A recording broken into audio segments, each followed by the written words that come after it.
ଆଜି ମଧ୍ୟ ହାତୀଗୁମ୍ଫା ଶିଳାଲେଖରେ ଲିପିବଦ୍ଧ ହେଇଛି। ଆମେ ଯେତେବେଳେ ଶିଳାଲେଖ ହାତୀଗୁମ୍ଫା ଶିଳାଲେଖ ଦେଖୁଛୁ, ଖାରବେଳଙ୍କୁ ମନେ କରୁଛୁ। କଳିଙ୍ଗର ଶ୍ରେଷ୍ଠ ନରପତି ସେ ଥିଲେ।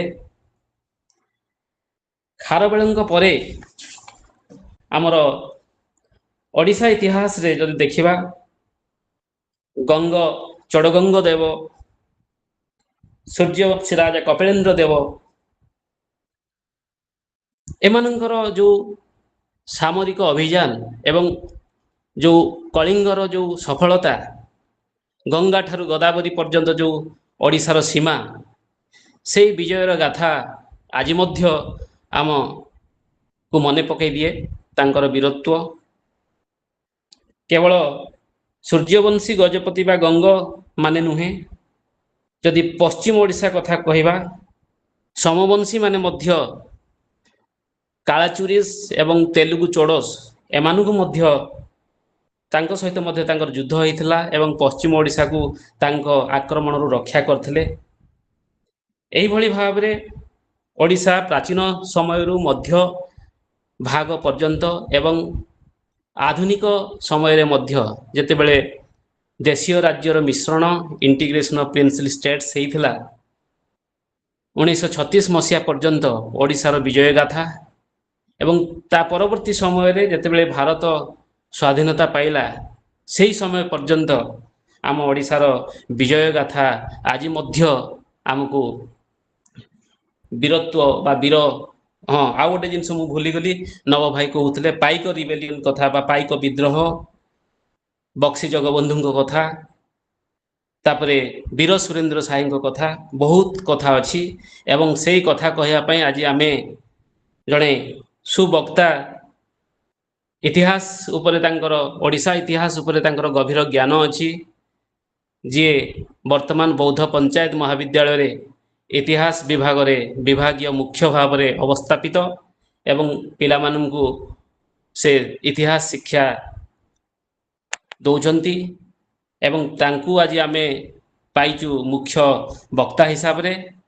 ମୁଁ ଆଜି ତାଙ୍କୁ ଏଇ ଆଲୋଚନା ଚକ୍ରରେ ସ୍ୱାଗତ ଜଣାଉଛି, ଶ୍ରୀଯୁକ୍ତ ସଦାନନ୍ଦ ମାହାର ମହୋଦୟଙ୍କୁ। ସେ ତାଙ୍କର ଆଜି ଆମକୁ ଏଇ ଯେଉଁ ବିଜୟର ଗାଥା ଉପରେ ତାଙ୍କର ବକ୍ତବ୍ୟ ପ୍ରଦାନ କରିବେ। ଧନ୍ୟବାଦ। ଧନ୍ୟବାଦ ଅମରେଶ ଭାଇ। ମୁଁ କେବଳ ଅନୁରୋଧ ରଖିବି ଟିକେ ଯେ ଯୋଉମାନଙ୍କର କିଛି ପ୍ରଶ୍ନ ଅଛି ଆପଣ ଚାଟ୍ ବକ୍ସରେ ତାକୁ ଦେଇପାରିବେ, ଆଉ ତାଙ୍କର ଅଭିଭାଷଣ ପରେ ପରେ ଆଲୋଚନା ପରେ ପରେ ଆମେ ସେଇ ପ୍ରଶ୍ନ ଗୁଡିକ ଆଲୋଚନା କରିବା। ଧନ୍ୟବାଦ। ମୁଁ ବର୍ତ୍ତମାନ ଆହ୍ୱାନ ରଖିବି ଆମର ସଦା ସାରଙ୍କୁ, ସେ ତାଙ୍କର ବକ୍ତବ୍ୟ ରଖିବେ। ସଦା ସାର।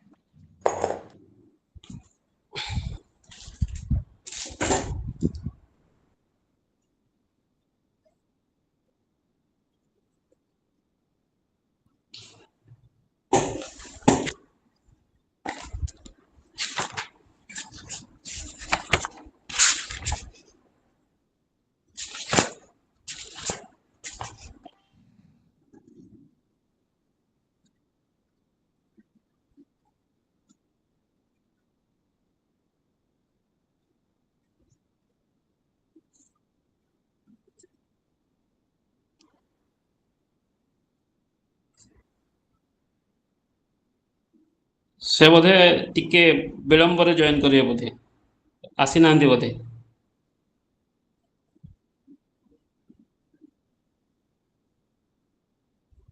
ନବ ଭାଇ ଅଛନ୍ତି କି ସିଏ ସାର୍? ଜଣା ତ ଜଏନ୍ ତ କରିଥିଲେ, ମୁଁ ଟିକେ ଦେଖି ଦଉଛି।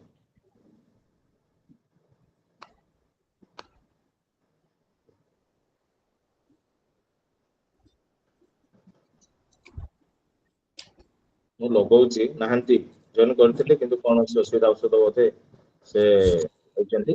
ତ ଆପଣଙ୍କୁ ମୁଁ ଅନୁରୋଧ ରଖିବି ଅମରେଶ ଭାଇ, ଟିକେ ହଁ ଓଡ଼ିଶା ଇତିହାସ ଉପରେ ଟିକେ ଆପଣଙ୍କର ବକ୍ତବ୍ୟ ରଖୁଥାନ୍ତୁ। ମୁଁ ସିଏ କହୁଛି ଆସିଲା ପର୍ଯ୍ୟନ୍ତ ଟିକେ କହିଦଉଛି ଯେ ଯେତେବେଳେ ଓଡ଼ିଶାର ଇତିହାସ, ଆମର ଯେକୌଣସି ଓଡ଼ିଶା ଇତିହାସ ବହିରେ ଆମେ ଦେଖୁ ଯେ କଳିଙ୍ଗ ଯୁଦ୍ଧରୁ ହିଁ ଆରମ୍ଭ ହେଇଥାଏ ଏବଂ କଳିଙ୍ଗ ଯୁଦ୍ଧର ଯିଏ ନାୟକ ଅଶୋକ, ଅଶୋକଙ୍କୁ ଯଦି ଆମେ ଦେଖିବା ବିଜୟର ଗାଥା ଆମର ଓଡ଼ିଶାର ଯଦି ଦେଖିବା ଆମର ଟପିକ୍ ସହିତ ସେ ଯେହେତୁ ମଗଧର ରାଜା ଥିଲେ ତ ମଗଧର ରାଜା ହିସାବରେ ସେ ଆକ୍ରମଣ କରିଥିଲେ କିନ୍ତୁ କଳିଙ୍ଗର ଅଧିବାସୀ ତାଙ୍କୁ ପରିବର୍ତ୍ତନ କରିଦେଇଥିଲେ। ସେଟା ହେଉଛି ଲୋକଙ୍କର ସବୁଠୁ ବଡ଼ ବିଜୟର ଗାଥା ବୋଲି ମୁଁ କହିବି। କାହିଁକି କଳିଙ୍ଗ ଯୁଦ୍ଧ ପରେ ଅଶୋକ ତାଙ୍କ ମନ ପରିବର୍ତ୍ତନ ହେଇଥିଲା ଏବଂ ଯିଏକି ଚଣ୍ଡାଶୋକରୁ ଧର୍ମାଶୋକରେ ପରିଣତ ହେଇଥିଲେ ସେ ଦୟାନଦୀ ରକ୍ତରଞ୍ଜିତ ହୋଇଯାଇଥିଲା। ସେଇ ଦୃଶ୍ୟ ଦେଖି ଯେତେବେଳେ ପରିବର୍ତ୍ତନ ହେଇଯାଇଥିଲେ ସେଇ ବିଜୟର ଗାଥା କଳିଙ୍ଗ ଅଧିବାସୀଙ୍କ ପାଇଁ ହେଇଥିଲା। ଏବଂ ତା ପରବର୍ତ୍ତୀ ସମୟରେ ଯେତେବେଳେ ଆମେ ଓଡ଼ିଶା ଇତିହାସ ଦେଖୁଛୁ ଖାରବେଳଙ୍କର କଥା, ଖାରବେଳ ଯିଏ ତାଙ୍କର 13 ବର୍ଷ ଶାସନ କରିଥିଲେ, 13 ବର୍ଷ ଶାସନ କଲେ ମଧ୍ୟ ଓଡ଼ିଶାର ଉନ୍ନତି ପାଇଁ ସେ ବହୁତ କିଛି କରିଥିଲେ।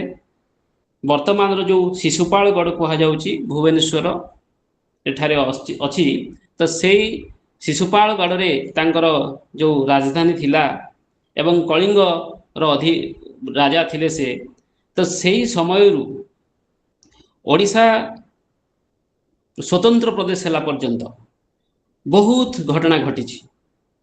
ଏବଂ ସେଇ ପାଇକ ବିଦ୍ରୋହ କୁହନ୍ତୁ ବା ସ୍ୱାଧୀନତା ସଂଗ୍ରାମ ସମୟରେ ଓଡ଼ିଶାର ଅବଦାନ କୁହନ୍ତୁ, ସବୁଥିରେ ଓଡ଼ିଶାର ଗୋଟେ ଗୁରୁତ୍ୱପୂର୍ଣ୍ଣ ଭୂମିକା ରହିଆସିଅଛି। ଏବଂ ପ୍ରଥମେ ଯଦି ଆମେ ଖାରବେଳଙ୍କର କଥା ଆଲୋଚନା କରିବା, ସେ ରାଜତ୍ୱର ପ୍ରଥମ ବର୍ଷଠୁ ଆରମ୍ଭ କରିକି 13 ବର୍ଷ ପର୍ଯ୍ୟନ୍ତ ବିଭିନ୍ନ ବର୍ଷରେ ସେ ତାଙ୍କ ରାଜତ୍ୱର ବିଭିନ୍ନ ଘଟଣା ତାଙ୍କ ସମୟରେ ଘଟିଥିଲା। ଏବଂ ରାଜତ୍ୱର ଚତୁର୍ଥ ବର୍ଷରେ ଜଣାଯାଏ ଯେ ଖାରବେଳ ସେ ଯେଉଁ ତାଙ୍କର ଅଭିଯାନ ଆରମ୍ଭ କରିଥିଲେ ଏହା ଥିଲା ତାଙ୍କର ବୀରତ୍ୱର ପ୍ରତୀକ। କୁହାଯାଏ ଜୈନ ସାହିତ୍ୟରୁ ଜଣାଯାଏ ଯେ ବିଦ୍ୟାଧର ମାନେ ଯେଉଁଟାକି ବିନ୍ଧ୍ୟ ପର୍ବତ ପାଖରେ ବାସ କରୁଥିବା ଗୋଟେ ଅଧିବାସୀ ଥିଲେ ଏବଂ ବର୍ତ୍ତମାନ ଯେଉଁଟାକି ଆର୍କତପୁର ଅତୀତର ଆର୍କତପୁର ବା ବର୍ତ୍ତମାନର ଯେଉଁ ମଧ୍ୟପ୍ରଦେଶ ବୋଲି କୁହାଯାଉଛି, ମଧ୍ୟପ୍ରଦେଶର ଆଧୁନିକ ଆର୍କଟ ବା ଆର୍କଟ ଅଞ୍ଚଳରେ ସେମାନେ ବାସ କରୁଥିଲେ ଏବଂ ସେହି ଅଞ୍ଚଳକୁ ଖାରବେଳଙ୍କର ଯେଉଁ ଅଭିଯାନ ଆରମ୍ଭ କରିଥିଲେ ଏବଂ ସେହି ଅଭିଯାନରେ ସେ ସେହି ଅଞ୍ଚଳରୁ ବିଭିନ୍ନ ପ୍ରକାର ଅଳଙ୍କାର ଏବଂ ସମ୍ପତ୍ତି ସେ ସଂଗ୍ରହ କରିଥିଲେ ଏବଂ ସେଇଠୁ ଆସିଥିଲେ। ଏବଂ ତା ପରବର୍ତ୍ତୀ ସମୟରେ ରାଜତ୍ୱର ପଞ୍ଚମ ବର୍ଷରେ ସେ କିଛି ସାମରିକ ଅଭିଯାନ ମଧ୍ୟ କରିନଥିଲେ, କିନ୍ତୁ ତା ପର ବର୍ଷରେ ସେ ଉତ୍ତର ଭାରତକୁ ତାଙ୍କର ସ୍ୱତନ୍ତ୍ର ଅଭିଯାନ ଆରମ୍ଭ କରିଥିଲେ। ଏବଂ ଯେଉଁ ଖାରବେଳଙ୍କର ବିଜୟ କୀର୍ତ୍ତି ଆମେ ସେଇ ହାତୀଗୁମ୍ଫା ଶିଳାଲେଖରେ ଆମେ ଦେଖୁ। ଏହିଭଳି ଭାବରେ ବିଭିନ୍ନ ବର୍ଷରେ ରାଜତ୍ୱର ନବମ ବର୍ଷରେ ମଧ୍ୟ ସେ ଦକ୍ଷିଣ ବର୍ଷ ମାନେ ଏକାଦଶ ବର୍ଷରେ ମଧ୍ୟ ବିଭିନ୍ନ 13 ବର୍ଷ ମଧ୍ୟରେ ସେ ଉତ୍ତର ଭାରତ ଦକ୍ଷିଣ ଭାରତକୁ ସେ ଆକ୍ରମଣ କରିଥିଲେ ଏବଂ ଓଡ଼ିଶା ବା କଳିଙ୍ଗ ଯେଉଁଟା ଆମେ କହୁଛୁ କଳିଙ୍ଗର ସାମ୍ରାଜ୍ୟ ସମ୍ପ୍ରସାରିତ କରିଥିଲେ ଏବଂ କଳିଙ୍ଗର ଯେଉଁ ସୁନାମ ଅର୍ଜନ କରିଥିଲେ ଏବଂ ସେଇଠୁ ଆରମ୍ଭ ହୋଇଥିଲା ଆମର ବୀରତ୍ୱର ଅଭିଯାନର ଗାଥା। ଏବଂ ମୁଖ୍ୟ ବକ୍ତା ଆସିଲେ କି ନବ ଭାଇ? ଆସିନାହାନ୍ତି? ଠିକ ଅଛି। ତ ଖାରବେଳଙ୍କର ପରେ ତାଙ୍କ ପରବର୍ତ୍ତୀ ସମୟରେ ଆମେ ଦେଖିବା ଯେତେବେଳେ ଗଙ୍ଗ ଗଜପତି ଆସିଥିଲେ, ଗଙ୍ଗ ଗଜପତିଙ୍କ ପିରିୟଡ଼ ପୂର୍ବରୁ ଯେଉଁମାନେ ସମବଂଶୀ ଏବଂ ଭୌମକର ମାନେ ମଧ୍ୟ ଶାସନ କରୁଥିଲେ ଓଡ଼ିଶାକୁ, ତାଙ୍କର ଅବଦାନକୁ ଆମେ ଭୁଲି ପାରିବା ନାହିଁ। ଭୌମକର ମାନେ ଯେତେବେଳେ ଉପକୂଳ ଅଞ୍ଚଳରେ ଶାସନ କରୁଥିଲେ ସେତେବେଳେ ମଣ୍ଡଳ ଅଧିରାଜ୍ୟ ଥିଲା ବା ମଣ୍ଡଳ ଷ୍ଟେଟ୍ସ ବୋଲି କୁହାଯାଉଥିଲା ଏବଂ ଖିଚିଙ୍ଗ ମଣ୍ଡଳ, ଖିଞ୍ଜଳି ମଣ୍ଡଳ, କୋଦଳକ ମଣ୍ଡଳ ଏହିଭଳି ଭାବରେ ବିଭିନ୍ନ ମଣ୍ଡଳ ଷ୍ଟେଟ୍ସ ଗୁଡ଼ାକ ଥିଲା। ଏବଂ ସେଇ ମଣ୍ଡଳ ଷ୍ଟେଟ୍ସ ଯେତେବେଳେ ଥିଲା, ଢେଙ୍କାନାଳ ଅଞ୍ଚଳ ହଉ ବା ବୌଦ୍ଧ ଅଞ୍ଚଳ ହଉ ବା ଗଞ୍ଜାମ ଅଞ୍ଚଳ ହଉ, ମଣ୍ଡଳ ଷ୍ଟେଟ୍ସ ବା ମଣ୍ଡଳ ଅଧିରାଜ୍ୟ ମାନଙ୍କରେ ଯେଉଁ ଶାସକମାନେ ଶାସନ କରୁଥିଲେ ତାଙ୍କର ଓଭରଲୋଡ ବା ପ୍ରଭୁମାନଙ୍କ ଅଧୀନରେ ଥିଲେ ଏବଂ ସମୟକ୍ରମେ ସେମାନେ ନିଜକୁ ସ୍ୱାଧୀନତା ବା ସ୍ୱତନ୍ତ୍ର ରାଜ୍ୟରେ ପରିଣତ କରିବା ପାଇଁ ସେମାନେ ଚେଷ୍ଟା କରିଥିଲେ, ଯେଉଁଟାକି ବୌଦ୍ଧ ଅଞ୍ଚଳରେ ସେମାନେ ଭଞ୍ଜ ଯେଉଁଠିକି ଭଞ୍ଜମାନେ ଶାସନ କରୁଥିଲେ, ଖିଞ୍ଜଳି ମଣ୍ଡଳ କୁହାଯାଉଥିଲା। ଏବଂ ସେ ଭିତରକୁ ମୁଁ ଯିବି ନାହିଁ। ତ ସମବଂଶୀ ମାନେ ପଶ୍ଚିମ ଓଡ଼ିଶାରେ ଶାସନ କରୁଥିଲେ, ଯେଉଁଟାକି ଛତିଶଗଡ଼, ରାୟପୁର, ବିଳାସପୁର, ସମ୍ବଲପୁର, ବରଗଡ଼ ସେହି ଅଞ୍ଚଳରେ। ଏବଂ ସମବଂଶୀ ମାନେ ଯେତେବେଳେ ପଶ୍ଚିମ ଓଡ଼ିଶାରେ ଶାସନ କରୁଥିଲେ, ସେତେବେଳେ ସେମାନେ ମଧ୍ୟ କାଳାଚୁରିଶ ଏବଂ ତେଲୁଗୁ ଚୋଡ଼ସ ମାନଙ୍କ ସହିତ ମଧ୍ୟ ତାଙ୍କର ସଂଘର୍ଷ ଘଟିଥିଲା ଏବଂ ସେମାନଙ୍କୁ ସୁଯୋଗ ଦେଇନଥିଲେ ସେମାନଙ୍କୁ ଓଡ଼ିଶା ଭିତରକୁ ପ୍ରବେଶ କରିବା ପାଇଁ। କିନ୍ତୁ ପରବର୍ତ୍ତୀ ସମୟରେ ଯେତେବେଳେ ସମବଂଶୀ ମାନେ ପୂର୍ବ ଓଡ଼ିଶା ବା ଉପକୂଳ ଓଡ଼ିଶାକୁ ଯାଇ ଯାଜପୁର ଅଞ୍ଚଳରେ ନିଜର ସାମ୍ରାଜ୍ୟ ପ୍ରତିଷ୍ଠା କଲେ, ସେତେବେଳେ ସୋନପୁର ପର୍ଯ୍ୟନ୍ତ କାଳାଚୁରିଶ ଏବଂ ତେଲୁଗୁ ଚୋଡ଼ସ ମାନଙ୍କର ଆସିଥିବାର ପ୍ରମାଣ ମିଳିଥାଏ।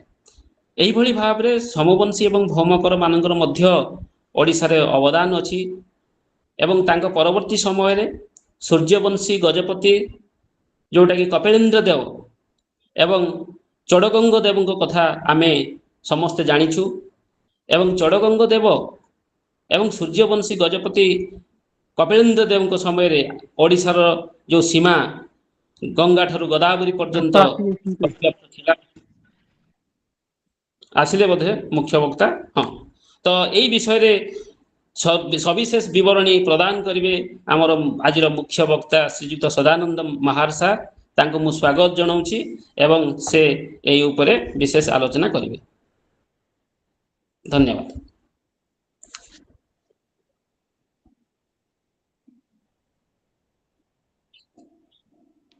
ମୁଁ ଏକ ଅନଆଭେଲେବୁଲ କାମ ମୋର ପଡ଼ିଲା, ଲେଟ୍ ହେଇଗଲା।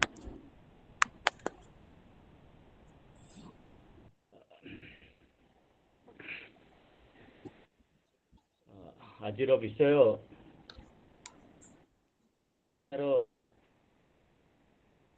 ବିଷୟରେ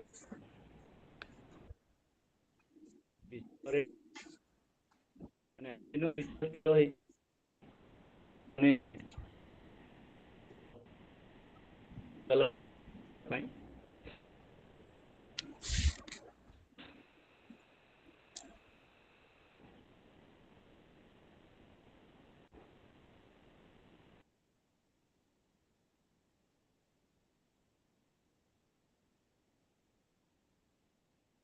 ଖ୍ରୀଷ୍ଟପୂର୍ବ ସମୟରୁ ମହାଭାରତ ରାମାୟଣ ଯୁଗରେ ମଧ୍ୟ ଓଡ଼ିଶା କଥା ଅଛି। ମହାଭାରତରେ ତ କଳିଙ୍ଗ ଉତ୍କଳର ରାଜାମାନେ ଅଂଶଗ୍ରହଣ କରିଥିଲେ।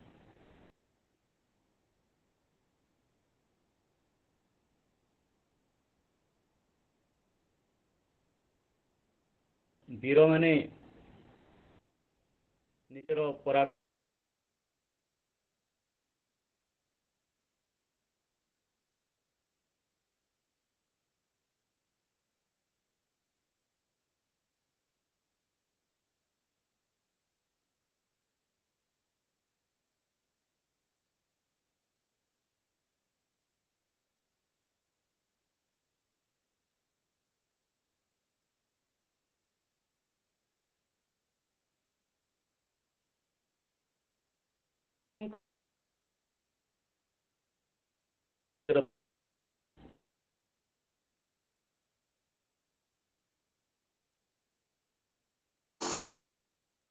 ଫ୍ରାନ୍ସକୁ ଛାଡ଼ିଦେଲେ ସମଗ୍ର ଭାରତ ଆଫଗାନିସ୍ତାନ ପର୍ଯ୍ୟନ୍ତ ଅଞ୍ଚଳ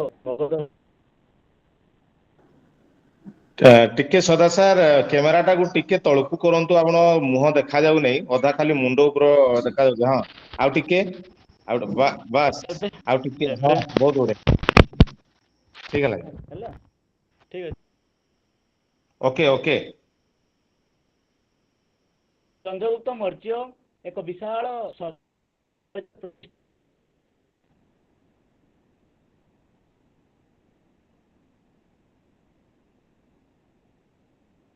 ବର୍ତ୍ତମାନର ପାକିସ୍ତାନ, ଆଫଗାନ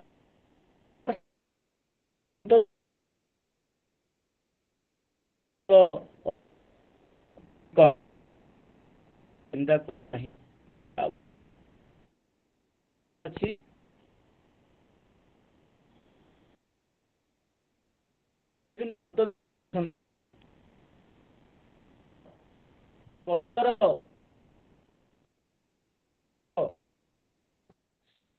ବୋଧେ ନେଟୱାର୍କ ଇସ୍ୟୁ ହଉଛି, ଆପଣ କଥା କିଛି ଶୁଭୁ ନାହିଁ, ଭିଡିଓଟା ବନ୍ଦ କରିଦିଅନ୍ତୁ, ଭଲ ହବ ବୋଧେ। Hello hello. ହଁ ଏବେ ଶୁଭିଲା ସାର୍, ଭିଡିଓ ବନ୍ଦ କରିଦିଅନ୍ତୁ, ନେଟୱାର୍କ ଇସ୍ୟୁ ହଉଛି, କିଛି ଶୁଭା ଯାଉନି।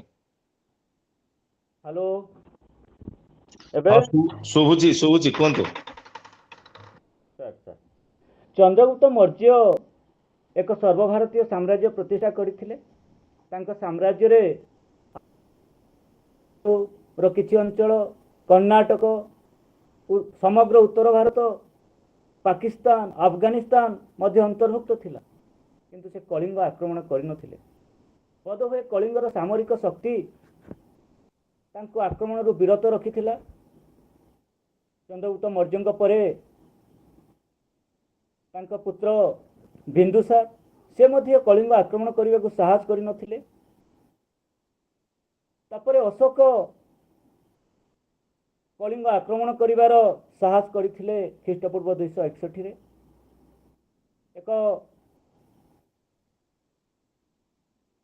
ଏକ ଭୟଙ୍କର ଯୁଦ୍ଧ ହେଇଥିଲା, ଯେଉଁ ଯୁଦ୍ଧରେ କି ଅଶୋକ ନିଜ ତ୍ରୟୋଦଶ ଶିଳାଲେଖରେ ଉଲ୍ଲେଖ କରିଛନ୍ତି 1,00,000 କଳିଙ୍ଗ ସୈନିକ ନିହତ ହୋଇଥିଲେ, 1,50,000 ବନ୍ଦୀ ହେଇଥିଲେ।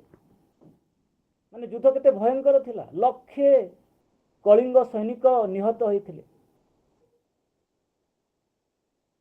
ଯଦି କଳିଙ୍ଗର ସୈନିକ 1,00,000 ନିହତ ହୋଇଥିଲେ, ନିଶ୍ଚିତ ମଗଧର ସୈନିକ ବି ସେତେ ସଂଖ୍ୟକ ନିହତ ହୋଇଥିବେ। ମଗଧର ସୈନ୍ୟ ସଂଖ୍ୟା ତ ପାଖାପାଖି 6,00,000 ଥିଲା, ବିଶାଳ ସୈନ୍ୟ ବାହିନୀ ଥିଲା, ସର୍ବଭାରତୀୟ ସୈନ୍ୟ ବାହିନୀ। ତାଙ୍କୁ କଳିଙ୍ଗର ସେନା ସମ୍ମୁଖୀନ ହୋଇଥିଲା ଏବଂ 1,00,000 ସୈନିକ ବୀରଗତି ପ୍ରାପ୍ତ ହୋଇଥିଲେ।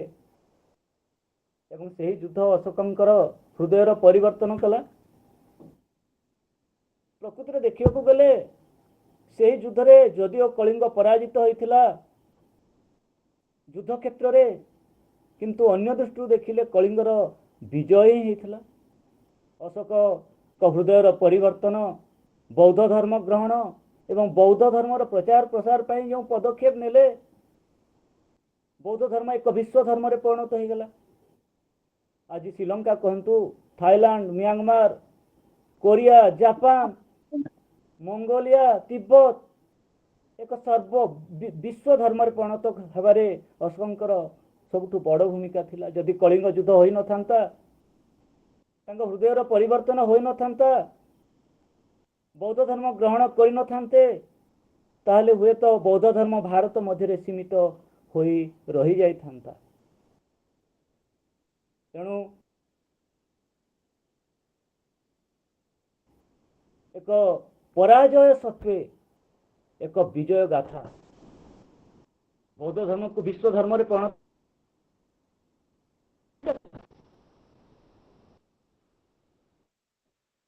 ମୌର୍ଯ୍ୟ ଯୁଗ ପରେ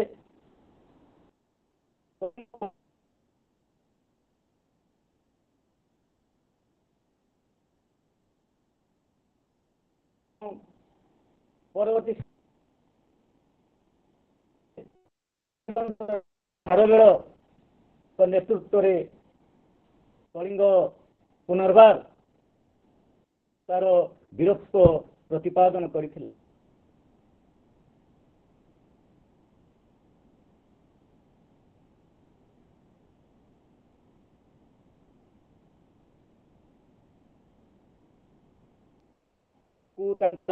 କଳିଙ୍ଗ ନଗର ଭାବରେ ଚିହ୍ନଟ କରାଯାଏ।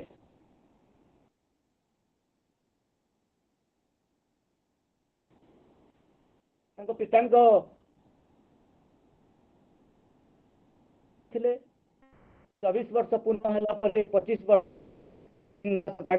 ଅଭିଷେକ ହୋଇଥିଲା, ରାଜାଭିଷେକ ହୋଇଥିଲା। ପ୍ରଥମ ବର୍ଷ ବାତ୍ୟା ବିଧ୍ୱସ୍ତ ରାଜଧାନୀର ମରାମତି, ପୁଷ୍କରଣୀ ଖନନ ନିର୍ମାଣ, ଉଦ୍ୟାନ ପ୍ରତିଷ୍ଠା,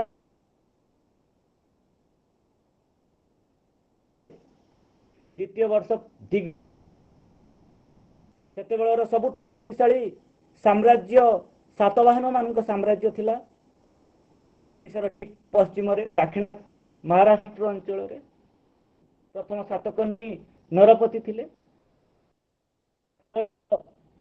ସାତବାହନ ମାନଙ୍କ ଆକ୍ରମଣ କରିଥିଲେ। ସାତକର୍ଣ୍ଣୀଙ୍କ ରାଜା ଥିଲେ। ସମ୍ଭବତଃ ଏହି ସ୍ଥାନରେ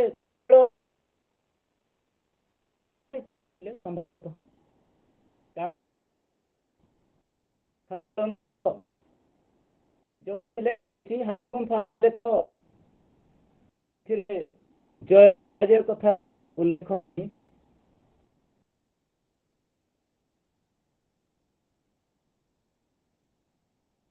ସେ ଦାକ୍ଷିଣାତ୍ୟ ଆକ୍ରମଣ କରିଥିଲେ, ଅଭିଯାନରେ ଯାଇଥିଲେ। ସେତେବେଳେ ପ୍ରଥମ ସାତକର୍ଣ୍ଣୀ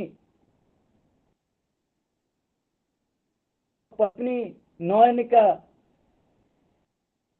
ଶାସନ ଦାୟିତ୍ୱରେ ଥିଲେ। ଏହି ଅଭିଯାନ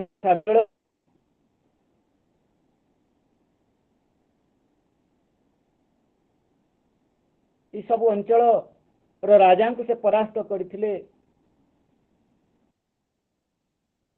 ତେଣୁ ଏଇଟା ତାଙ୍କର ଏକ ବଡ଼ ବିଜୟ ଥିଲା। କଳିଙ୍ଗର ନରପତି ସାତବାହନ ଭଳି ଏକ ଶକ୍ତିଶାଳୀ ସାମ୍ରାଜ୍ୟର ସେନାବାହିନୀକୁ ପରାସ୍ତ କରିବା ଗୋଟେ ବଡ଼ ଉପଲବ୍ଧି ଥିଲା। ସେଇଭଳି ଭାବରେ ସେ ଉତ୍ତର ଭାରତ ଅଭିଯାନରେ ଯାଇଥିଲେ। ଶାସନର ଅଷ୍ଟମ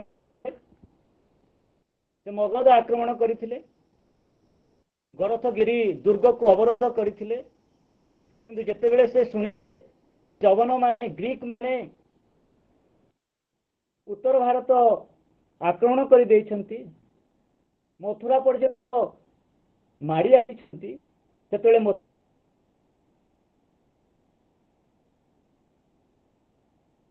ବିରତ ରହି ମଥୁରା ଆଡ଼କୁ ଅଗ୍ରସର ହେଲେ। ଭାରତ ଭାବନାର ପ୍ରଦର୍ଶନ କଲେ। ପ୍ରଥମେ ବିଦେଶୀ ମାନଙ୍କୁ ବିତାଡ଼ିବା କର୍ତ୍ତବ୍ୟ। ତେଣୁ ସେ ମଥୁରାରୁ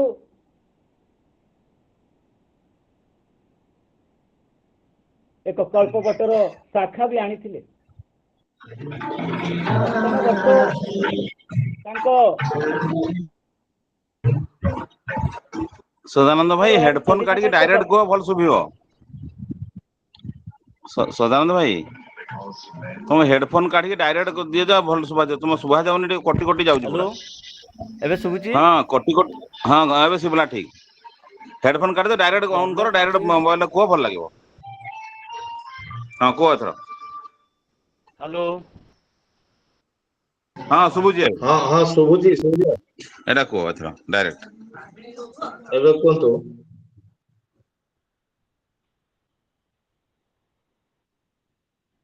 ହ୍ୟାଲୋ, ହଁ ଶୁଭୁଛି? Yes Yes. ହଉ ସାର୍, ହେଡଫୋନ ପୁରା ଖୋଲି ଦଉଛି। ହଁ ଖୋଲି ଦିଅନ୍ତୁ। ହ୍ୟାଲୋ, ହଁ ନାଓ ବଢିଆ ସାର୍? ଶୁଭିଲା, ବଢିଆ ଶୁଭିଲା, ଚାଲୁ। ହଁ ହଁ ଶୁଭିଲା ହଁ ସାର୍, ସାର୍, ଶୁଭିଲା। ହଁ ସାର୍। ଅଷ୍ଟମ ବର୍ଷରେ କଳିଙ୍ଗ ସେନା ଏକ ବଡ଼ ବିଜୟର ଉପଲବ୍ଧି ପାଇଲା। ତାର ସ୍ମୃତିରେ ନବମ ବର୍ଷରେ ଖାରବେଳ ତାଙ୍କ ରାଜଧାନୀରେ ଏକ ପ୍ରାସାଦର ନିର୍ମାଣ କଲେ, ମହାବିଜୟ ପ୍ରାସାଦ। ତାପରେ ଦଶମ ବର୍ଷ ପୁନର୍ବାର ଉତ୍ତର ଭାରତ ଅଭିଯାନରେ ଯାଇଥିଲେ। ଏକାଦଶ ବର୍ଷ ତାଙ୍କର ଆଉ ଏକ ଉପଲବ୍ଧି ଆସିଲା। ଏକାଦଶ ବର୍ଷରେ ଯେଉଁ ବର୍ଷ ସେ ଦକ୍ଷିଣ ଭାରତର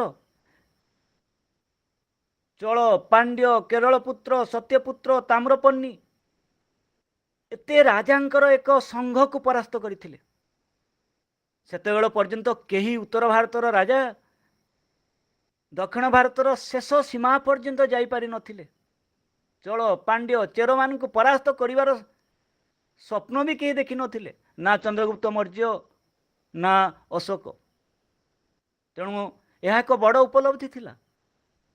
ଉତ୍ତର ଭାରତ ଅଭିଯାନରେ ସଫଳତା, ପଶ୍ଚିମ ଭାରତ ଦାକ୍ଷିଣାତ୍ୟ ଅଭିଯାନରେ ସଫଳତା, ଦକ୍ଷିଣ ଭାରତ ଅଭିଯାନରେ ସଫଳତା ତାଙ୍କୁ ଏକ ସର୍ବଭାରତୀୟ ସମ୍ରାଟ ଭାବରେ ପ୍ରତିପାଦନ କଲା। ପୁନର୍ବାର ଦ୍ୱାଦଶ ବର୍ଷ, ଦଶମ ବର୍ଷ ପୁଣି ଉତ୍ତର ଭାରତ ଅଭିଯାନରେ ଯାଇଥିଲେ ଏବଂ ଦ୍ୱାଦଶ ବର୍ଷ ଉତ୍ତର ଭାରତ ଅଭିଯାନରେ ଯାଇ ଅନେକ ରାଜାଙ୍କୁ ପରାସ୍ତ କରିଥିଲେ। ମଗଧର ରାଜା ବୃହସ୍ପତି ମିତ୍ର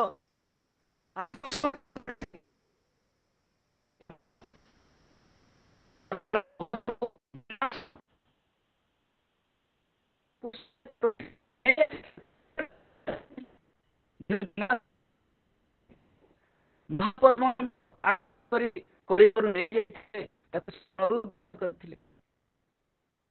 ତେଣୁ ଖାରବେଳ ତାଙ୍କର ଉଲ୍ଲେଖ କରି ଏତିକି କମ୍ ସେ ଉତ୍ତର ଭାରତ ଓଡ଼ିଶା ପାଇଁ ବହୁ ଖାରବେଳଙ୍କ ପରେ ଓଡ଼ିଶାରେ ଅନେକ ଛୋଟ ବଡ଼ ରାଜବଂଶ ଶାସନ କରିଛନ୍ତି।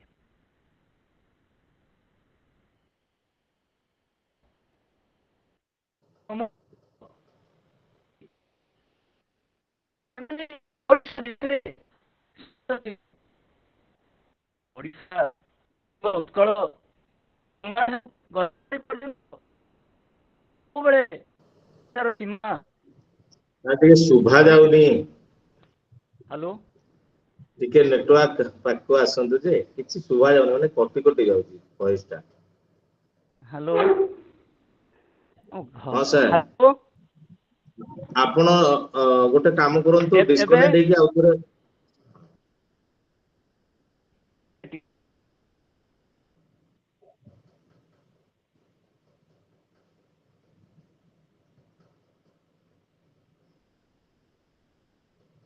ଶୁଭା ଯାଉନି।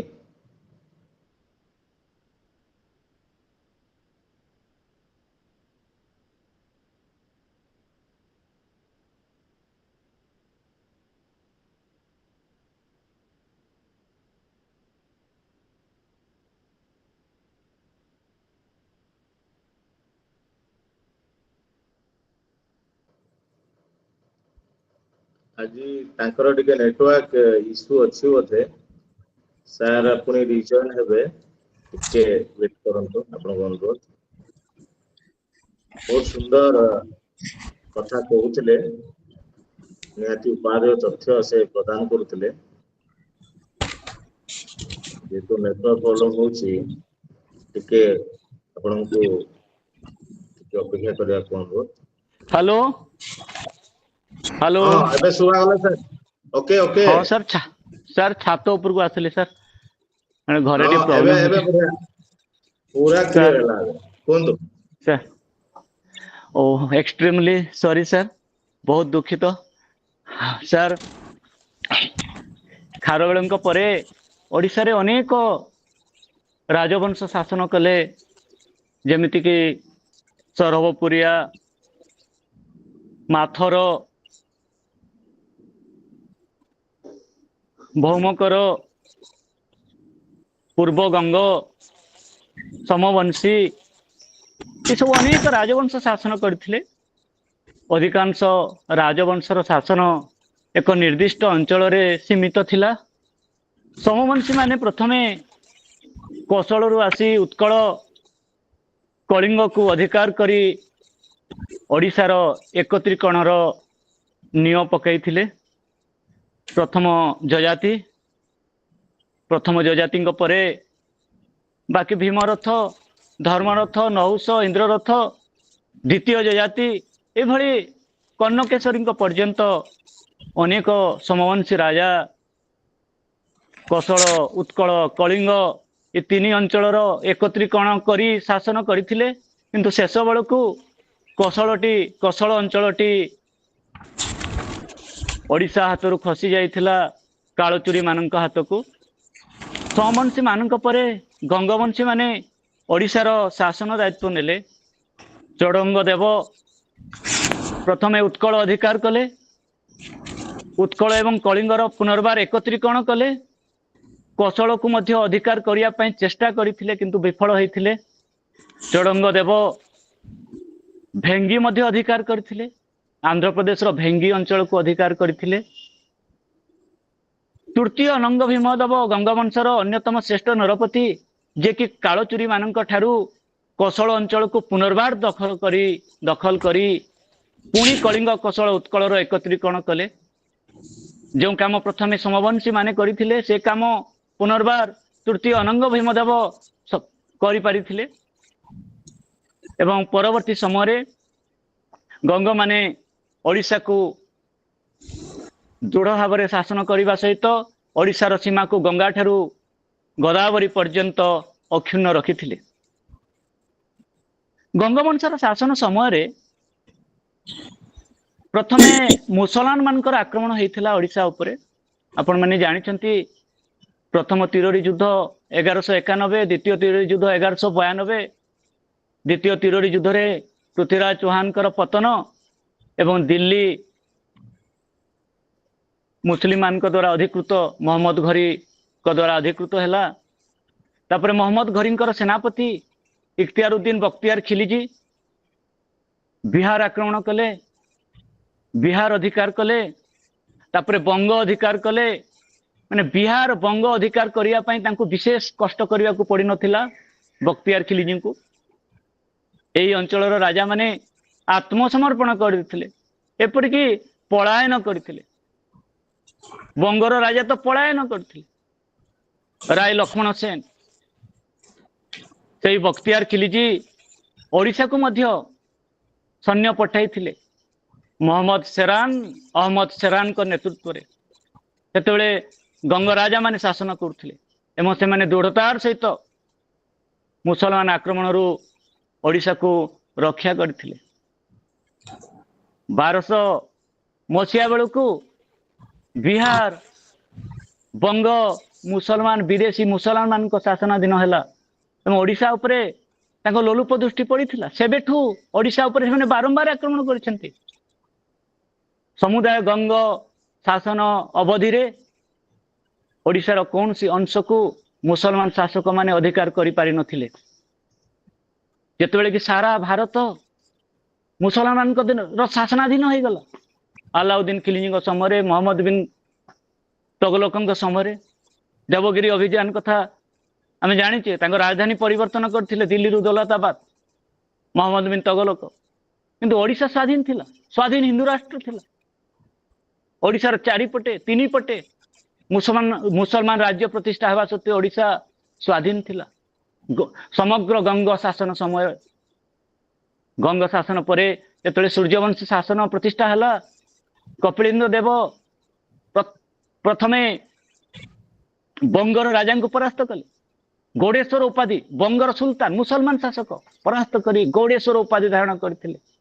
तापर दक्षिण भारत अभियान रे जाई राजमहेंद्री विजयनगर राज्यर अनेक अंचल एपरिकी बाहामनी राज्य राजा को से परास्त करथिले।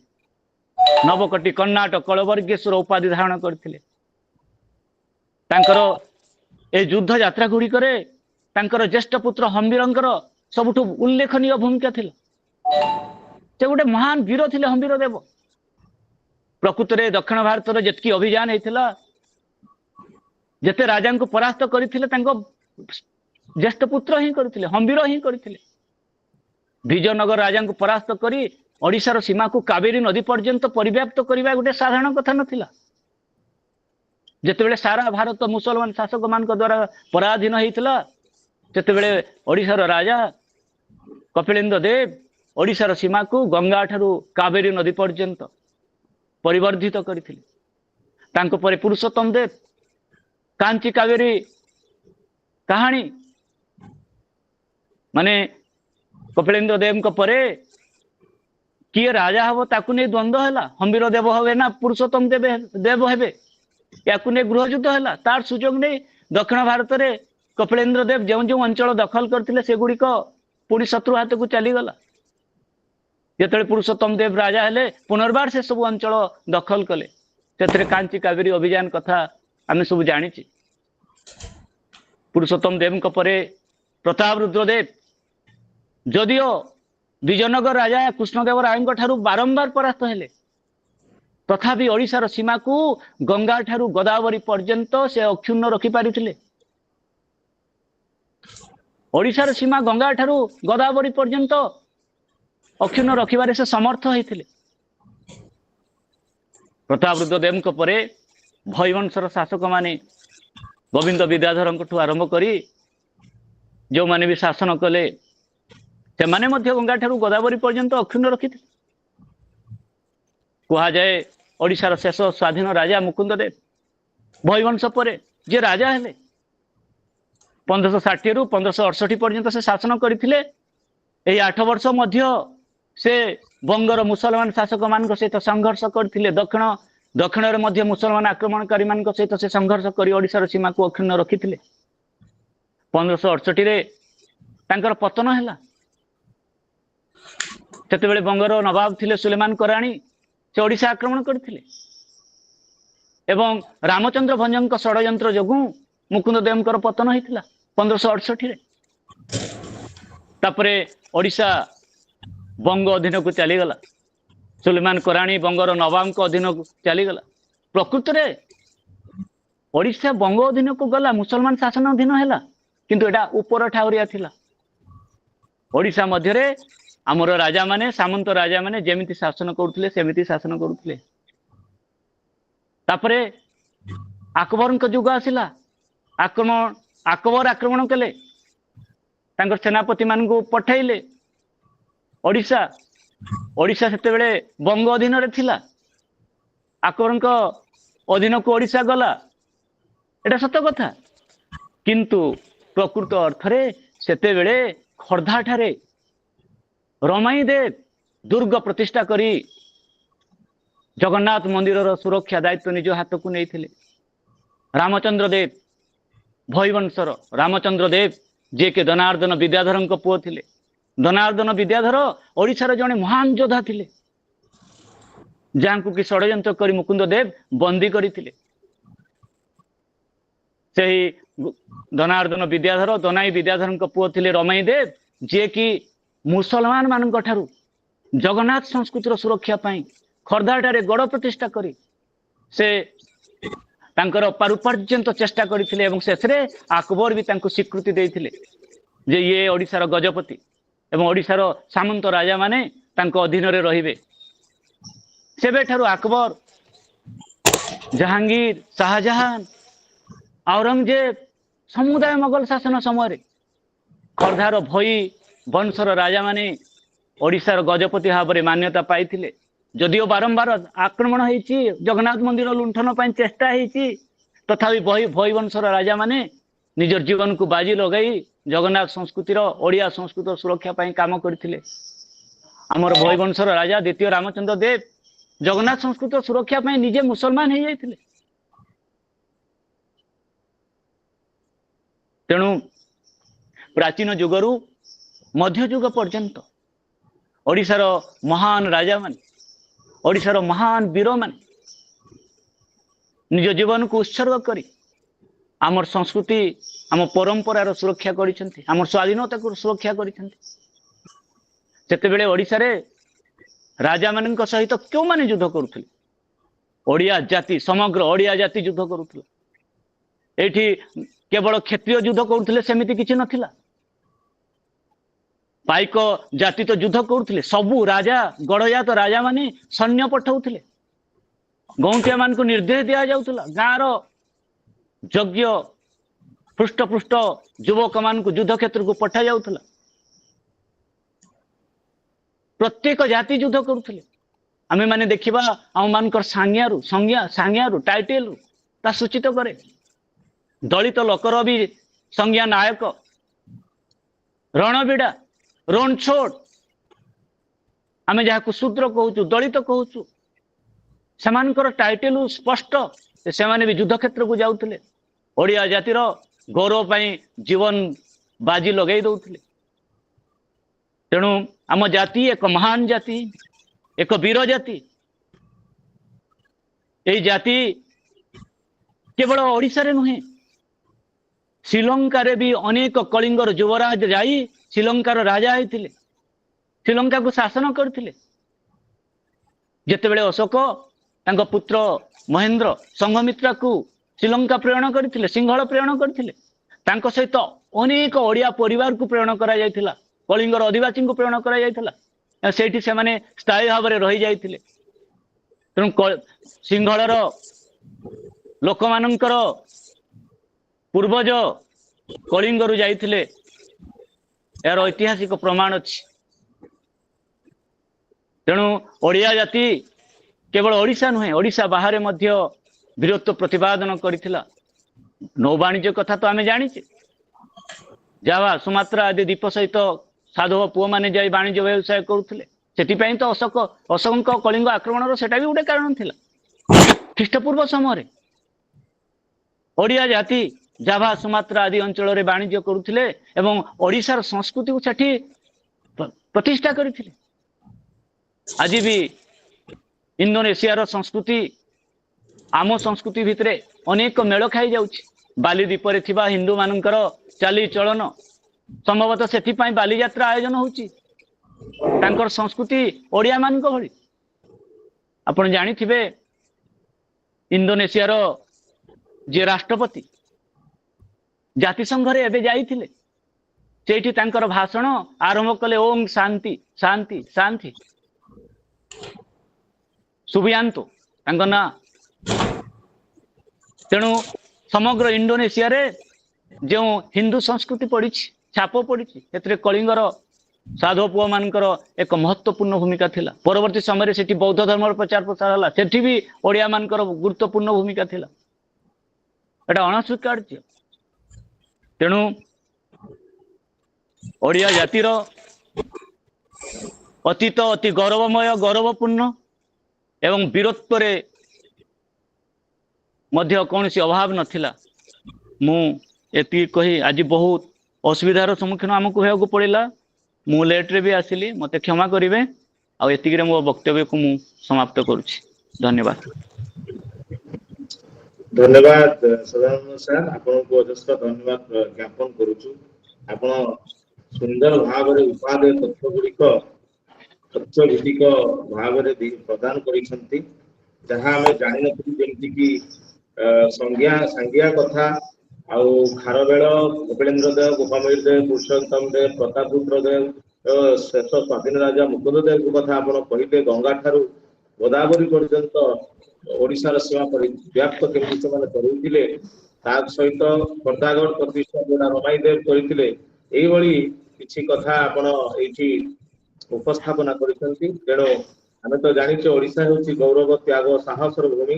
ଏଇ ଭୂମିର ପ୍ରତ୍ୟେକ କଣିକାରେ ରହିଛି ବୀରତା ଓ ଗରିମାର ଗାଥା। ତେଣୁ ବର୍ତ୍ତମାନ ମୁଁ ଅନୁରୋଧ ରଖିବି, ଆଜିର ସଭାପତି ଅଛନ୍ତି, ତାଙ୍କର ସଭାପତି ଅଭିଭାଷଣ ପ୍ରଦାନ କରିବେ ଶ୍ରୀଯୁକ୍ତ ଅମରେଶ ସାହୁ ମହୋଦୟ। ଧନ୍ୟବାଦ ନବ ଭାଇ। ଅତି ସୁନ୍ଦର ଭାବରେ ଆମର ଆଜିର ମୁଖ୍ୟ ବକ୍ତା ଶ୍ରୀଯୁକ୍ତ ସଦାନନ୍ଦ ମାହାର ସେ ଏ ବକ୍ତବ୍ୟ ପ୍ରଦାନ କରିଛନ୍ତି। ବିଜୟର ଗାଥା ସ୍ୱାଧୀନ କଳିଙ୍ଗଠୁ ଆରମ୍ଭ କରିକି, କଳିଙ୍ଗ ଯୁଦ୍ଧଠୁ ଆରମ୍ଭ କରିକି ସିଏ ଆମର ଆଧୁନିକ ଓଡ଼ିଶା ଇତିହାସ ପର୍ଯ୍ୟନ୍ତ ସେ ପ୍ରାଞ୍ଜଳ ଭାବରେ ତାଙ୍କର ବକ୍ତବ୍ୟ ପ୍ରଦାନ କରିଥିଲେ। ଏବଂ ସେ ସବୁଠୁ ପ୍ରଶ୍ନ ପଚାରିବାକୁ ଚାହୁଁଛନ୍ତି? ମୁଁ ସାରିଦିଏ ସଭାପତିତ୍ୱ ଭାଷଣ, ତାପରେ ଆରମ୍ଭ କରିବା ନା କଣ? ନା କଣ ନବ ଭାଇ? ନିଶ୍ଚିତ ନିଶ୍ଚିତ, ଆପଣଙ୍କ ସାଥି ଦିଅନ୍ତୁ, ତାପରେ ଯଦି ପ୍ରଶ୍ନ ଅଛି। ତ ସେ ଯୋଉ ଦରିଆପାରି କଳିଙ୍ଗର କଥା ମଧ୍ୟ କହିଛନ୍ତି। ମେରି ଟାଇମ୍ ଟ୍ରେଡ୍ ଆକ୍ଟିଭିଟିଜ୍ ହଉଥିଲା, ଯୋଉଟା କଳିଙ୍ଗର ସମୃଦ୍ଧି ପାଇଁ ଗୋଟେ ମୁଖ୍ୟ ଥିଲା। ଯୋଉଟାକି କଳିଙ୍ଗ ବ୍ରହ୍ମଦେଶ ସହିତ, ତାର ଶ୍ୟାମ ଦେଶ ସହିତ, କାମ୍ବୋଡିଆ ସହିତ ଏବଂ ଚମ୍ପା ସହିତ ଏବଂ ବିଭିନ୍ନ ସାଉଥ୍ ଇଷ୍ଟ ଏସିଆନ୍ କଣ୍ଟ୍ରିଜ ସହିତ ସିଏ ବାଣିଜ୍ୟ ବ୍ୟବସାୟ କରି ସମୃଦ୍ଧଶାଳୀ ହେଇଥିଲା। ଏବଂ ସେଇ ବିଜୟର ଗାଥା ଆଜି ମଧ୍ୟ ଆମେ କାର୍ତ୍ତିକ ପୂର୍ଣ୍ଣମୀରେ ଡଙ୍ଗା ଭସେଇ ବୋଇତ ବନ୍ଦାଣ କରି ସେ ଅତୀତର ସ୍ମୃତିକୁ ଆଜି ଆମେ ମନେ କରୁଛୁ। ଏବଂ ଖାରବେଳଙ୍କର କଥା ମଧ୍ୟ ସେ ବର୍ଣ୍ଣନା କରିଛନ୍ତି। ଖାରବେଳଙ୍କର ପ୍ରଥମ ରାଜତ୍ୱ ବର୍ଷରୁ ଆରମ୍ଭ କରି ତ୍ରୟୋଦଶ ବର୍ଷ ପର୍ଯ୍ୟନ୍ତ ତାଙ୍କର ସାମରିକ ଅଭିଯାନ ବିଷୟରେ ସେ ସୁନ୍ଦର ଭାବରେ ବର୍ଣ୍ଣନା କରିଛନ୍ତି। ତା ପରବର୍ତ୍ତୀ ସମୟରେ ସେ ସମବଂଶୀ ଭୌମକର ମାନଙ୍କ କଥା କହିଛନ୍ତି, ଗଙ୍ଗ ଗଜପତି ମାନଙ୍କ କଥା କହିଛନ୍ତି, କପିଳେନ୍ଦ୍ର ଦେବଙ୍କ କଥା କହିଛନ୍ତି ଏବଂ ତା ପରବର୍ତ୍ତୀ ସମୟରେ ମୁକୁନ୍ଦ ଦେବ ଆଧୁନିକ ଓଡ଼ିଶା ଯେତେବେଳେ ଆଫଗାନ ମାନଙ୍କ ସହିତ କେମିତି ମିଶ୍ରଣ ବା ଆଫଗାନ ମାନେ କେମିତି ଆସିକି ଓଡ଼ିଶା ଆକ୍ରମଣ କଲେ ଏବଂ ଭାରତର ବିଭିନ୍ନ ରାଜନୈତିକ ସ୍ଥିତି ସହିତ ଓଡ଼ିଶାର ରାଜନୈତିକ ସ୍ଥିତି ମଧ୍ୟ ସେ ଉପସ୍ଥାପନ କରିଛନ୍ତି ଏବଂ ସେହି ସମୟରେ ବିଭିନ୍ନ ପ୍ରକାର ଯେଉଁ କଳା ସ୍ଥାପତ୍ୟ ଓଡ଼ିଶା ଯେଉଁଟାକି ମନ୍ଦିର ସ୍ଥାପତ୍ୟ କଳାର ବିକାଶ ମଧ୍ୟ ଘଟିଥିଲା। ପରଶୁରାମେଶ୍ୱର ମନ୍ଦିର ହଉ ବା ମୁକ୍ତେଶ୍ୱର ମନ୍ଦିର ହଉ, ଲିଙ୍ଗରାଜ, ଜଗନ୍ନାଥ ଏବଂ କୋଣାର୍କ ମନ୍ଦିର ଆଜି ଆମର ସେଇ ବିଜୟର ଗାଥା ସେ ବହନ କରୁଛି ଏବଂ ତା ସହିତ ପ୍ରଥମେ ନବ ଭାଇ ଯେଉଁ କଥା ଆରମ୍ଭ କରିଥିଲେ ପାଇକ ବିଦ୍ରୋହ, ଯେତେବେଳେ ରେଜିଷ୍ଟେନ୍ସ ମୁଭମେଣ୍ଟ ବା ପ୍ରତିରୋଧ ବ୍ରିଟିଶ ସରକାର ଆସିଥିଲେ ତାଙ୍କୁ ପ୍ରତିରୋଧ କରିବା ପାଇଁ ଯେତେବେଳେ ଆମର ଓଡ଼ିଶାର ବିଭିନ୍ନ ଅଞ୍ଚଳରେ ଆନ୍ଦୋଳନ ଆରମ୍ଭ ହୋଇଥିଲା, ପାଇକ ବିଦ୍ରୋହ ଆରମ୍ଭ ହୋଇଥିଲା, ଘୁମୁସୁର ଆନ୍ଦୋଳନ ଯେଉଁଟାକି ଘୁମୁସୁର ରିବେଲିୟନ କୁହାଯାଏ, ଯେତେବେଳେ ଚକ୍ରା ବିଷୟୀ ଦରା ବିଷୟୀ ମଧ୍ୟ ତାଙ୍କର ବୀରତ୍ୱ ଆଜି ମଧ୍ୟ ଲୋକ ମୁଖରେ ସେଇଟା ଅଛି। ତା ପରବର୍ତ୍ତୀ ସମୟରେ ଏହି ଅଞ୍ଚଳର ମାଟିର ଯିଏ ନବଘନ କହଁର ସିଏ ମଧ୍ୟ ସେ ତାଙ୍କର ଜୀବନକୁ ଉତ୍ସର୍ଗ କରିଥିଲେ। ଯେତେବେଳେ 1857 ମସିହାର ବିଦ୍ରୋହ, ଯେଉଁ ସିପାହୀ ବିଦ୍ରୋହରେ ମଧ୍ୟ ଓଡ଼ିଶାରେ ବୀର ସୁରେନ୍ଦ୍ର ସାଏ ମଧ୍ୟ ସେହି ସମୟରେ ସେ ଆନ୍ଦୋଳନରେ ଅଂଶଗ୍ରହଣ କରିଥିଲେ।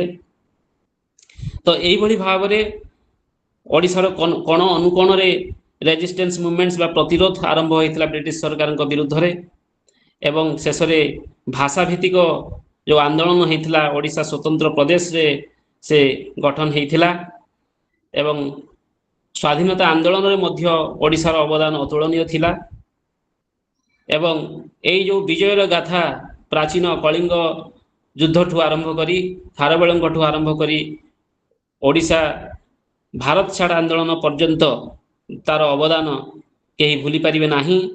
ଆଜି ମଧ୍ୟ ସେହି ଓଡ଼ିଶାର ବିଜୟର ଗାଥା ସମସ୍ତଙ୍କ ମନରେ ଆଜି ମଧ୍ୟ ରହିଛି। ଧନ୍ୟବାଦ। ଅତି ସୁନ୍ଦର, ବହୁତ ସୁନ୍ଦର ଆପଣ ଯୋଡ଼ିଛନ୍ତି ଆଉ ଅନେକ ତଥ୍ୟ ମଧ୍ୟ ପ୍ରଦାନ କରିଛନ୍ତି। ତେଣୁ ଆପଣଙ୍କୁ ମୁଁ ଧନ୍ୟବାଦ ଜ୍ଞାପନ କରିବା ସହିତ ଆଜିର ପ୍ରଶ୍ନ ଚାଟ ବକ୍ସରେ ଅଛି।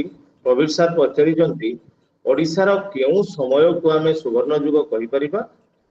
ଯଦି ସେହି ସମୟକୁ ସୁବର୍ଣ୍ଣ ଯୁଗ କହିବା ତେବେ କାହିଁକି କହିବା? ତେଣୁ ସିଧାସଳଖ ପ୍ରଶ୍ନ ସାର୍ ରହିଛି ସଦା ସାର୍ଙ୍କ ପାଇଁ, ଟିକେ ଆପଣ ଉତ୍ତର ରଖିବେ ଯଦି ସେମିତି ଅଛି। ସେମିତି ତ ଆମ ଐତିହାସିକ ମାନେ କୌଣସି ସମୟକୁ ସୁବର୍ଣ୍ଣ ଯୁଗ କହିଥିବା କଥା କୌଣସି ପୁସ୍ତକରେ ଉଲ୍ଲେଖ ନାହିଁ। ତଥାପି ଯେଉଁ ସମୟରେ ଶାନ୍ତି ଥିଲା, ପ୍ରଗତି ଥିଲା, ତାକୁ ଆମେ ସୁବର୍ଣ୍ଣ ଯୁଗ କହିବା। ମୋ ମତରେ ଗଙ୍ଗବଂଶ ଶାସନ ସମୟଟି କୁ ସୁବର୍ଣ୍ଣ ଯୁଗ କହିବା ଠିକ ହେବ ବୋଲି ମୁଁ ଭାବୁଛି। ଏଟା ମୋ ବ୍ୟକ୍ତିଗତ ମତ। କାରଣ ସେ ସମୟରେ ଓଡ଼ିଶାର ସୀମା ତ ସୁରକ୍ଷିତ ଥିଲା, ତା ସହିତ କଳା ସ୍ଥାପତ୍ୟର ବି ବିକାଶ ହେଇଥିଲା। ଜଗନ୍ନାଥ ମନ୍ଦିର ନିର୍ମାଣ, କୋଣାର୍କ ମନ୍ଦିର ନିର୍ମାଣ ଏହି ସମୟରେ ହେଇଥିଲା, ଗଙ୍ଗ ଶାସନ ସମୟରେ ହେଇଥିଲା। ବାକି ସୂର୍ଯ୍ୟବଂଶୀ ସମୟରେ ବହୁତ ବୈଦେଶିକ ଆକ୍ରମଣର ଚାପ ଥିଲା। ସେ ସମୟରେ ଯଦିଓ ଓଡ଼ିଆ ଭାଷା ସାହିତ୍ୟର ବିକାଶ ହେଇଥିଲା, କିନ୍ତୁ ସାମରିକ ଦୃଷ୍ଟିକୋଣରୁ ସେ ସମୟ ରାଜାମାନେ ଯୁଦ୍ଧରେ ବେଶୀ ସମୟ ବ୍ୟସ୍ତ ରହୁଥିଲେ। ତେଣୁ ମୁଁ ମୋ ହିସାବରେ ଗଙ୍ଗ ବଂଶର ଶାସନ କୁ ସୁବର୍ଣ୍ଣ ଯୁଗ କହିବା ଠିକ ହେବ ବୋଲି ମୁଁ ଭାବୁଛି। ଧନ୍ୟବାଦ, ଧନ୍ୟବାଦ ସାର୍। ହ୍ୟାଲୋ। ଆଉ ବର୍ତ୍ତମାନ ଆଉ ଜଣେ ସାର୍ କିଏ ପଚାରିବାକୁ କହୁଥିଲେ, ତାଙ୍କର ପ୍ରଶ୍ନ ତ ଚାଟ ବକ୍ସ ରେ ନାହିଁ। ମୁଁ ବର୍ତ୍ତମାନ ଅନୁରୋଧ ରଖିବି ସେ ତାଙ୍କ ପ୍ରଶ୍ନ ରଖିବେ। ଆଜ୍ଞା, ମଗଧର ରାଜା ମାନେ ଯୋଉ ଅଶୋକ ଆକ୍ରମଣ କଲେ, ଧଉଳିଗିରି ପର୍ଯ୍ୟନ୍ତ ପଳେଇ ଆସିଲେ, ସେତିକିବେଳେ ମଗଧର ସୀମାରେ ଯୁଦ୍ଧ ହେଇଥାନ୍ତା, ମଗଧ ପର୍ଯ୍ୟନ୍ତ କାହିଁ ଆସିଲେ? ଆଉ ଦୟାନଦୀ ତଟରେ କାହିଁ ଯୁଦ୍ଧ ହେଲା? ଆଜ୍ଞା ଓଡ଼ିଶାର ତ ରାଜା ନଥିଲେ, କଳିଙ୍ଗର ତ ସେତେବେଳେ ରାଜା ନଥିଲେ, ଯଦି ବି ଥିଲେ ତାର କିଛି ଇତିହାସରେ ଉଲ୍ଲେଖ ନାହିଁ। ଛାଡ଼ନ୍ତୁ ସେ ଆଜ୍ଞା କଥା। ଆଜ୍ଞା କିନ୍ତୁ ମଗଧ ସୈନ୍ୟ ଦୟାନଦୀ ପର୍ଯ୍ୟନ୍ତ କାହିଁ ଆସିଲେ? ଓଡ଼ିଶାର ସୀମାରେ ଆଜ୍ଞା ହେଇଥାନ୍ତା ସେ ଯୁଦ୍ଧ। ଆଜ୍ଞା ଆଜ୍ଞା ଆଜ୍ଞା ଯୁକ୍ତି ନୁହେଁ କି? ଆଜ୍ଞା ଆଜ୍ଞା ଦେଖନ୍ତୁ ସାର୍, ଏବେ ଯେମିତି ଆମର ସୀମା ନିର୍ଦ୍ଧାରଣ ହେଇଛି, ସୀମାରେ ସୈନିକ ରହୁଛନ୍ତି, ସେତେବେଳେ ସେମିତି ବ୍ୟବସ୍ଥା ନଥିଲା। ସୈନ୍ୟମାନେ ଆକ୍ରମଣ କରିବେ, ରାଜାଙ୍କ ପାଖକୁ ଖବର ଆସିବ, ସୈନ୍ୟମାନଙ୍କୁ ସଂଗଠିତ କରିବେ। ଏତିକି ସମୟ ଭିତରେ ଆକ୍ରମଣକାରୀ ରାଜଧାନୀ ପାଖାପାଖି ପହଞ୍ଚି ଯାଉଥିଲେ। ସେତେବେଳେ ସେଇ ସମସ୍ୟା ଥିଲା। ଆଜିକାଲି ଯେମିତି ବାଉଣ୍ଡ୍ରି ଅଛି, କୋଉଟା କୋଉ ଦେଶର ସୀମା ଜଣା ପଡୁଛି, ସୀମାରେ ସଶସ୍ତ୍ର ସୈନ୍ୟ ଜଗି ରହୁଛନ୍ତି, ସେତେବେଳେ ସେମିତି ସାର୍ ନଥିଲା। ଆପଣ ଯେଉଁ ଯୁଦ୍ଧ ଦେଖିବେ ସୀମାରେ କେବେ ଯୁଦ୍ଧ ହୁଏ ନାହିଁ। ଆକ୍ରମଣକାରୀ ଆକ୍ରମଣ କରିଥିବା ରାଜ୍ୟ ମଧ୍ୟକୁ ପଶି ଯାଇଥିବ, ପ୍ରବେଶ କରି ସାରିଥିବ, ଆଉ ସେହି ଦେଶର ରାଜା ଯେତେବେଳେ ଜାଣିବେ, ସଚେତନ ହେବେ, ସୈନ୍ୟ ପ୍ରେରଣ କରିବେ, ତାପରେ ଏଇନା ଯୁଦ୍ଧ ହଉଥିଲା। ସେତେବେଳେ ସେମିତି ହଉଥିଲା ସାର୍। ଏ ଗଙ୍ଗାରୁ ଗୋଦାବରୀ କେତେ ବର୍ଷ ଆମେ ଅକ୍ତିଆର କରିଥିଲୁ, ଆମର ଅଣ୍ଡରରେ ଥିଲା? ସାର୍ କେତେ ବର୍ଷ ସେମିତି ତ କହିପାରିବାନି ସାର୍। ଆପଣ ଦେଖନ୍ତୁ ଗଙ୍ଗ ମାନଙ୍କର ଶାସନ ସମୟଟା, ଗଙ୍ଗ ମାନେ ଚଡଗଙ୍ଗ ଦେବଙ୍କ ଠାରୁ ଚତୁର୍ଥ ଭାନୁଦେବ ପର୍ଯ୍ୟନ୍ତ, ତାପରେ ସୂର୍ଯ୍ୟବଂଶୀ ଶାସନ ଆରମ୍ଭ ହେଲା କପିଳେନ୍ଦ୍ର ଦେବଙ୍କ ଠାରୁ ପ୍ରତାପରୁଦ୍ର ଦେବଙ୍କ ପର୍ଯ୍ୟନ୍ତ, ଏବଂ ଅତି ପ୍ରାଚୀନକୁ ଗଲେ ଖାରବେଳଙ୍କ ସମୟରେ। ସେମିତି ଖାରବେଳଙ୍କ ସମୟର ସେମିତି କିଛି ଲିଖିତ ବିବରଣୀ ନାହିଁ, ତଥ୍ୟ ନାହିଁ ଯେଉଁଥିରେ ଆମେ ସେ ତ 12 ବର୍ଷ, କହିପାରିବା, କିନ୍ତୁ ଅନୁମାନ ସେ ତ 12 କରିପାରିବା, ବର୍ଷ। ଅନୁମାନ କରିପାରିବା ଯେ ଓଡ଼ିଶାର ସୀମା ସେଇଠୁ ବି ଅଧିକ ଥିଲା। ଆମେ ଅନୁମାନ କରିପାରିବା ସାର୍। ବହୁତ ବହୁତ ଧନ୍ୟବାଦ। ସୀମା ସୀମା ସମୟ ଅନୁସାରେ ପରିବର୍ତ୍ତନ ହଉଥିଲା। କେତେବେଳେ କିଛି ସୀମା ଆମେ ହରେଇଥିଲୁ, ବା କିଛି ସୀମା କେତେବେଳେ ଆମେ ଅଧିକାର ମଧ୍ୟ କରିଥିଲୁ, ସେଇଭଳିଆ ହେଇଥିଲା। ବହୁତ ବହୁତ ଧନ୍ୟବାଦ। ଆଉ ଆମେ ବର୍ତ୍ତମାନ ସମୟର ଶେଷ ପର୍ଯ୍ୟାୟରେ, ଆଜିର ଆଭାସୀ ବୈଠକର ଶେଷ ପର୍ଯ୍ୟାୟ, ସମୟ ଅତିକ୍ରାନ୍ତ। ବର୍ତ୍ତମାନ ମୁଁ ଅନୁରୋଧ ରଖିବି ବସନ୍ତ କୁମାର ସାହୁ, ରାଷ୍ଟ୍ରପତି ପୁରସ୍କାର ପ୍ରାପ୍ତ ଶିକ୍ଷକ ଆମ ଗଣରେ ଅଛନ୍ତି, ଅବସରପ୍ରାପ୍ତ ଶିକ୍ଷକ, ସେ ଧନ୍ୟବାଦ ଦେବେ। ସାର୍ ଅଛନ୍ତି ବସନ୍ତ କୁମାର ସାହୁ ମହୋଦୟ?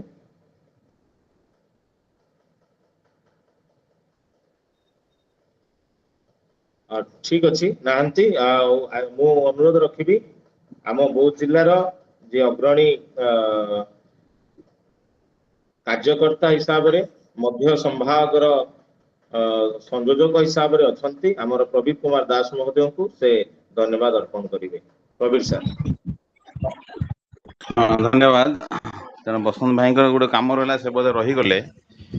ଆଉ ତେଣୁ ସେ ବର୍ତ୍ତମାନ ଆମର ଆଜୀବନ ସଦସ୍ୟ ଗ୍ରହଣ କରିଛନ୍ତି ଏଇ ମାସରେ। ତେଣୁ ତାଙ୍କୁ ସ୍ୱାଗତ ମଧ୍ୟ କରିବା କଥା, ତେଣୁ ତାଙ୍କ ସହ ଯୋଗାଯୋଗ ହେଇପାରିଲାନି। ତେଣୁ ଜଏନ୍ କରିଥିଲେ ଭଲ ଲାଗିଥାନ୍ତା ଟିକେ।